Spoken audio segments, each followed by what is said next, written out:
Dilansir dari tribunnews.com, ungkap alasan bawa tanah kampung akuarium ke IKN Nusantara, Anies Baswedan disebut ingin tampil beda.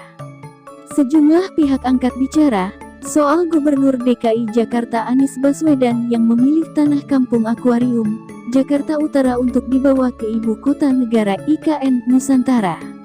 Pagi ini, rakyat kebanyakan yaitu ibu-ibu warga kampung akuarium di pesisir Jakarta Utara mencangkul dan mengumpulkan tanah untuk dibawa oleh Gubernur DKI Jakarta ke IKN, tulis Anies dalam unggahannya itu. Anies menjelaskan, tanah di kampung akuarium dipilih sebagai simbol dan harapan agar pembangunan IKN tidak mengabaikan rakyat kecil. Menurutnya, warga kampung akuarium ini adalah gambaran rakyat kecil yang tergusur, namun bisa kembali menata hidup mereka lagi. Sebagaimana diketahui, kampung akuarium dulu pernah digusur Gubernur Basuki Cahayapurnama alias Ahok pada 2016 lalu. Namun, kampung yang berada di pesisir utara itu dibangun dan ditatap kembali oleh Gubernur Anies Baswedan lewat proyek Kampung Susun Akuarium. Kembalinya kehidupan masyarakat di kampung akuarium menjadi simbol atas kembalinya kita kepada cita-cita dasar pendirian Republik ini, yaitu untuk melindungi setiap tumpah darah dan untuk menghadirkan keadilan sosial bagi seluruh rakyat Indonesia, ujarnya. Dikutip dari Kompas TV, pengamat politik UIN Jakarta Adi Prayitno menilai Gubernur DKI Jakarta Anies Baswedan ingin tampil beda. Menurutnya, Anies ingin menunjukkan kesan bahwa ia pemimpin yang berpihak pada rakyat kecil, khususnya mereka yang termarginalkan dan tergusur. Jadi Anies ini ingin tampil beda, dia ingin mengesankan bahwa dia pemimpin yang berpihak pada masyarakat yang selama ini dikucilkan, selalu digusur oleh kebijakan-kebijakan yang tidak pro rakyat, makanya kemudian membawa tanah dari kampung akuarium ke IKN, kata Adi saat dihubungi melalui telepon. Di sisi lain, kata dia, Anies juga menyindir mengenai penggusuran dan mengkritik pemerintah terkait pembangunan yang tidak merata di seluruh Indonesia. Itulah Anies, selalu bisa membuat diferensiasi politik dengan pemerintah.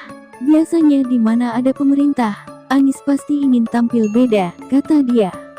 Padahal, lanjut Adi, Anies bisa memilih untuk membawa tanah dari Lebak Bulus bekas pembangunan MRT atau tanah dari Bundaran HI yang dapat menjadi simbol kemajuan dan peradaban Jakarta.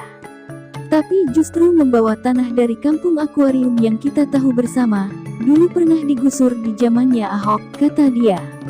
Menurut Adi, inilah yang ingin ditonjolkan Anies, khususnya pada momentum politik pertemuan pemimpin lokal dan nasional.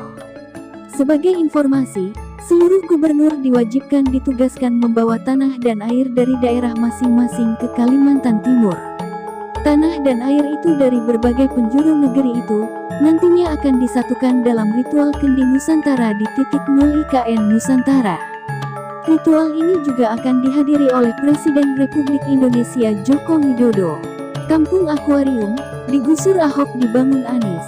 Pada 2016 lalu, Gubernur DKI Basuki Cahayapurnama alias Ahok memutuskan menggusur kampung akuarium. Alasannya, untuk membangun sitpile sebagai pencegahan banjir rob di Jakarta Utara. Belakangan saat proses pengerukan sitpile ditemukan benteng peninggalan Belanda di kampung akuarium. Alhasil, Ahok pun ingin melestarikan cagar budaya benteng Belanda tersebut. Dan Ahok akhirnya ingin merelokasi warga dari daerah cagar budaya tersebut. Namun, di era Anies Baswedan, semua berubah. Dilansir dari Kompas.com, Gubernur DKI Jakarta Anies Baswedan meresmikan kampung akuarium Selasa tanggal 17 Agustus tahun 2021 kemarin. Membangun kampung susun yang sebelumnya digusur untuk pembangunan tanggul laut itu, merupakan salah satu janji kampanye Anies saat pemilihan Gubernur DKI Jakarta 2017 lalu. Kampung akuarium yang diresmikan Anies Baswedan, merupakan pembangunan tahap pertama.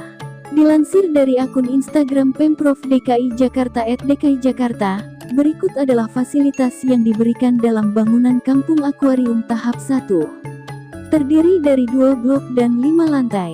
Terdapat 107 hunian dengan tipe 36, 1 kamar tidur, 1 kamar mandi, dapur dan ruang keluarga. Fasilitas pendukung tersedia seperti 3 lokasi usaha dan 1 galeri yang menampilkan dokumentasi peninggalan cagar budaya di kawasan Kampung Akuarium. Sedangkan konsep yang diusung dalam pembangunan Kampung Akuarium tersebut didesain split level untuk ruang interaksi antar penghuni. Material yang digunakan juga disebut memperkuat identitas kampung itu sendiri dengan bentuk meruncing dan warna atap merah. Warna dinding juga dipilih berwarna putih dengan alasan menyesuaikan kawasan heritage setempat. Kampung Akuarium digusur pada tanggal 11 April tahun 2016 saat Gubernur DKI Jakarta dijabat oleh Basuki Cahayapurnama alias Ahok. Ahok menggusur untuk membangun sitpile di area rumah-rumah warga yang sudah dibangun untuk tanggul pencegahan banjir rob di sisi utara Jakarta. Saat proses pengerukan sitpile, ditemukan benteng peninggalan zaman Belanda yang tenggelam di dekat permukiman. Ahok kemudian berencana merestorasi benteng tersebut. Di sana tuh ada pos penjaga untuk berdiri prajurit, begitu. Bentuk yang asli kan masih ada tetapi ada yang di bawah tenggelam termasuk pintu bulatnya. Nah kita mau balikin, kata Ahok tanggal 12 Mei tahun 2016. Penemuan cagar budaya tersebut membuat kebijakan Kampung Akuarium di era Ahok dibatalkan. Dan Ahok memilih untuk merelokasi warga. Namun warga ngotot enggan keluar dari lokasi cagar budaya tersebut. Dilihat dong sejarahnya, kapan mereka menjarah? Itu tanah negara. Ketika kita buat pasar, dijarah juga, didudukin buat rumah, kata Ahok. Namun perlawanan warga diamini oleh Gubernur Anies Baswedan yang membangun Kampung Akuarium di atas cagar budaya yang ditemukan. Pengerjaan awal dimulai pada 2017 dengan melakukan pengosongan lahan. 2018, Anies mulai menata kembali warga yang sempat digusur dengan membangun 90 unit hunian sementara di tempat tersebut. Tahun berikutnya yaitu 2019, Pemprov DKI mulai melakukan perencanaan Kampung Akuarium yang melibatkan partisipasi masyarakat, tim ahli cagar budaya, dan arkeolog. Berselang setahun, Pemprov DKI Jakarta mulai membangun gedung Kampung Akuarium dan tahun 2021 2 blok kampung susun terbangun. Rencananya tahun ini 2022, penyelesaian 3 blok Kampung Akuarium bisa tercapai dan akan dilakukan serah terima 100% kepada warga Kampung Akuarium.